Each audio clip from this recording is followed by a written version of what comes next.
Yemia mwakwa Badwam TV Badwam jumede so yadanite ekote gwase ni nkwanshen sem de adu so no ye kase na etodwa omubi ya wobetini da wotwe wie yi entem abasobodie bi koso mewi akire Multimedia Group Limited and Yaboy Ambasso Sim Media Organization of the year 2023 and on sim bin no pay mede browse Adom TV Badwam kase wo share live on Facebook /Adom TV Extra Go TV ya 119 DSTV ya 280 uko YouTube Adom TV Tube kwa adomonline.com and some way nyina ni bebre ka ho so ewo ho faseda emma Joy Trish one more adaroma addressing me anope mididi afia amankwa tamaklo afia ni de miente said nsem mu etie International Day of Charity eye eda ye disi ho na ye adoye ahoho yenom edema sebi womo a eni bienum ni ade na numu no adwumakuo ba ko a wonso ye NGO so akyerɛkyerɛ mfasode ye woso ene nienti a wonso eye Adom TV kase etoaso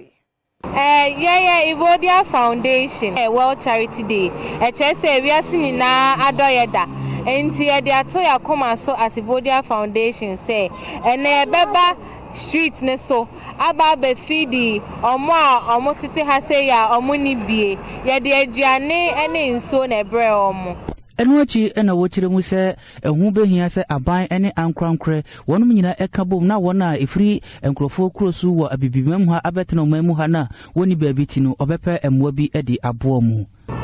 de ebeboa ne se government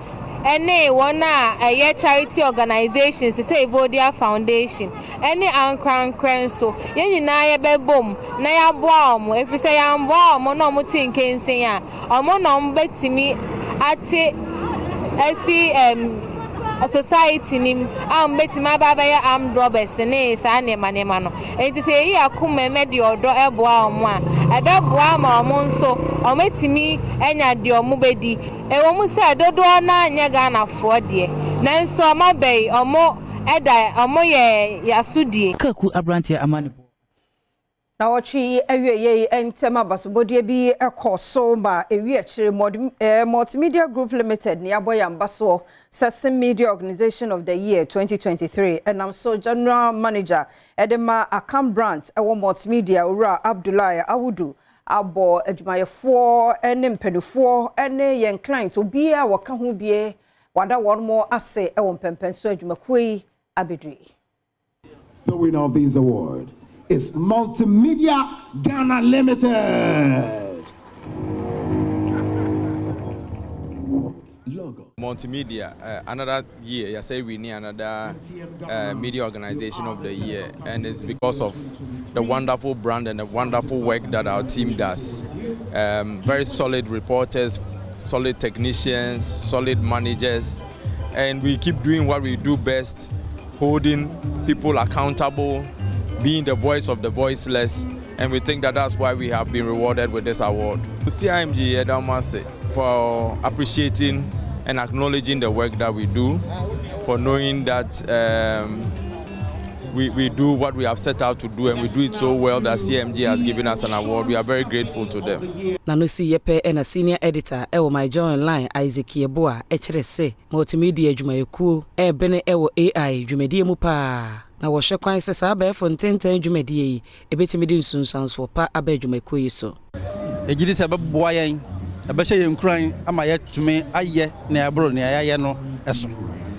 wa nso wonim se afi yeto aba na ba abato a multimedia platforms de emfa ni agro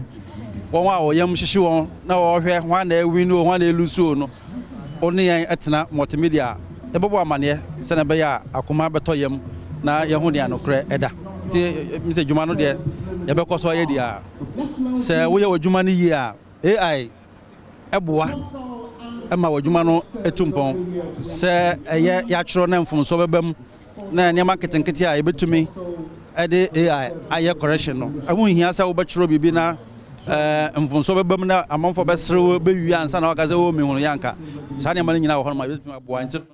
Enti se yekukuru kese ni nyina se adwumakuo kese 2023 na nye no nko ekoti senso asempa FM so radio program of the year also almost ekukuru na wi akire nso ma Joy Online so ewini ye nti wutim se weekend die multimedia no anti enne no na watchi mu de hu se niam besi 24 to niam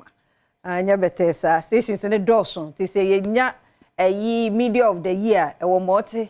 unya radio program of the year no so ka ho na my online so ka ho a tie ne bebre penfom keka mom na amfie ni so Adom TV kase na uguso hweno na 2020 flag bearer na osaye kandini the People's National Convention na 2024 so nani eda kwan so obetuo David Apasara na nei watchere se wodi EC ani PNC amanyoko ni nyina kwa akogina court fi se wo mo akwa akoto aba